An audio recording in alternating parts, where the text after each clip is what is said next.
আসসালামু আলাইকুম প্রিয় ফুটবল ফ্যান্স। আর্জেন্টিনার জার্সিতে থিয়াগো আলমাদা শুধুমাত্র এই ম্যাচটাতে যে জয়সূচক একটা গোল করেছেন ব্যাপারটা এমন নয়, একই সঙ্গে আর্জেন্টিনার জার্সিতে তার ক্যারিয়ারটাও রিভাইভ করেছেন। আমি আলমাদার এই ম্যাচ জয়ী পারফরমেন্স সম্পর্কে একটু আলোচনা করতে চাই এবং সবার আগে একেবারে শুরুতে যে কাজটা আমরা করতে পারি না আর্জেন্টাইন ফ্যান হিসেবে, সে জিনিসটা আরও একবার করে নিচ্ছি। সেটা হচ্ছে এই ম্যাচে শেষ পর্যন্ত আলমাদাকে একটা সুযোগ দেওয়ার ক্ষেত্রটা স্কালোনি তৈরি করেছিলেন, রোলটা স্কালোনি দিয়েছেন। দিন শেষে এখানে কোচের সিদ্ধান্তের উপর অনেক কিছু নির্ভর করে। কোচের এই সিদ্ধান্তটা যে একেবারে ব্যাং অন টার্গেট ছিল সেটা আমি আরও একবার ক্লিয়ার কাটভাবে স্বীকার করে নিচ্ছি এবং স্কালোনির প্রশংসা করার একটা সুযোগ পেলে অবশ্যই সেটা করব। অনেকে আমরা এটা কেন জানি করতে ভুলে যাই। এখন থিয়াগো আলমাদা যে রোলটাতে প্লে করেছেন তার আগে অবশ্যই তার অসাধারণ সেই গোল মোমেন্টটা আরও একবার দেখে আসি। এখানে আলমাদা খুব পারফেক্টলি বুঝতে পেরেছেন যে দূরপাল্লা শট নিতে হবে। এর আগে আরও একটা দূরপাল্লা শট নেওয়ার চেষ্টা করেছিলেন এবং কনমেবল অঞ্চলে এর আগের অনেক ভিডিওতে বলেছি, আরও একবার বলছি, ডিবক্সের বাইরে থেকে আর্জেন্টাইন প্লেয়াররা যত বেশি এমন টাইপের অ্যাটেম্প্ট করবেন তত বেশি করে ভালো হবে, এই জিনিসগুলো আরও বাড়তি দেখা যাবে। এখন আলমাদার এ ম্যাচে ওভারঅল আমরা পাসিং অ্যাকুরেসি যদি দেখি, 94% পাসিং অ্যাকুরেসি ছিল।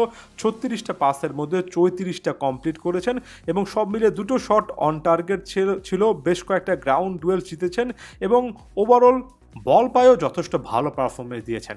এরপর আমরা যদি আলমাদার রোলটা ব্যাখ্যা করতে যাই, আমরা ফরমেশন পিকে যাই দেখি না কেন, আমরা যদি হিট ম্যাপটাতে চলে যাই দেখবো যে আলমাদাকে অনেকটা লেফট উইং বা লেফট মিডফিল্ডে প্রতিপক্ষের হাফে অর্থাৎ ফাইনাল থার্ডে আপনি যথেষ্ট অ্যাক্টিভ থাকতে দেখবেন। সেন্টার অ্যাটাকিং মিডফিল্ডও একটা ভালো জোন আছে, ডিবক্সের মধ্যে ঢোকার চেষ্টা করেছেন। তবে একই সঙ্গে এই জিনিসটাও দেখবেন যে নিজের হাফে ডিফেন্সিভলি অনেক বেশি করে মুভমেন্ট করেছেন এবং একেবারে নিজের ডিবক্সের লাগোয়া একটা মুভমেন্ট দেখবেন, অর্থাৎ লেফট ব্যাককে হেল্প করতে অনেক নিচে নেমে এসেছেন। এটা খুবই প্রশংসনীয় একটা ব্যাপার। এটাও প্রমাণ করে যে তিনিও কিন্তু হাই ওয়ার্ক রেটের একটা ম্যাচ কাটিয়েছেন, যেটা জুলিয়ানো সিমিওনি বা নিকো গঞ্জালেসরা করতে পারেন সেটা থিয়াগো আলমাদাও করে দেখিয়েছেন। নিজেদের ডি বক্সের একটু সামনে মিডফিল্ডের একটু নিচে যে স্পটগুলো দেখতে পাচ্ছেন সেটা ক্লিয়ার কাটভাবে প্রমাণ করে থিয়াগো আলমাদাকে অনেকটুকু নিচে নেমে এসে কিন্তু মিডফিল্ডে অনেকটা ডিপ লাইন প্লে মেকিং করতে হয়েছে এবং বারবার করে পাসের যোগান দিতে হয়েছে।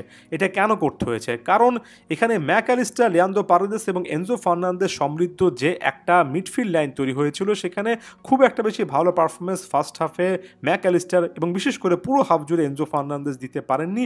বলগুলো ফাইনাল থার্ডে জুলিয়ানো সিমিওনি বা হুলিয়ান আলভারেজের কাছে একেবারে আসছিল না। এই জায়গা থেকে যে জিনিসটা আলমাদাও ভালো করেছেন এবং আপনারা যদি হুলিয়ান আলভারেজের হিট ম্যাপে দেখেন সেখানেও দেখতে পারবেন যে সেন্টার ফরওয়ার্ড হিসেবে খেলার পরেও কতটুকু নিচে নেমেছেন।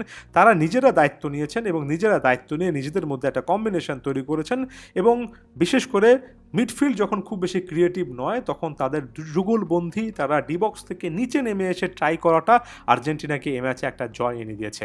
আমি আরও একবার আলমাদা প্রসঙ্গে চলে আসি। যেহেতু মিডফিল্ডে এনজোরা খুব একটা বেশি ক্রিয়েটিভ পাস দিতে পারছেন না, থিয়াগো আলমাদাকে আপনি একটা লম্বা সময় ধরে নিজের মিডফিল্ডে পাবেন বা নিজের হাফে পাবেন, সেখান থেকে একটার পর একটা বল তিনি কিন্তু জেনারেট করেছেন এবং সব মিলিয়ে এই যে গেম অ্যাসেস করতে পারার একটা অ্যাবিলিটি, একজন প্লেয়ার যিনি কিনা ফাইনাল থার্ডে লেফট সাইডে লেফট হাফ স্পেস লেফট উইংয়ের অ্যাটাকিং পজিশনগুলো থেকে শুরু করে ডিবক্সও রান মেক করছেন, লেফট ব্যাক পজিশনও ড্রপ ডাউন করছেন এবং মোস্ট ইম্পর্টেন্টলি লেফট সাইডের মিডফিল্ডে নিজের হাফ থেকে ক্রিয়েটিভ পাসগুলো জেনারেট করার চেষ্টা করছেন। এটা খুব ক্লিয়ার কাটভাবে এটা প্রমাণ করে যে এই প্লেয়ারটার গেম অ্যাওয়ারনেস অনেক ভালো, এই প্লেয়ারটা জানেন দলের জন্য কখন কি করতে হয়।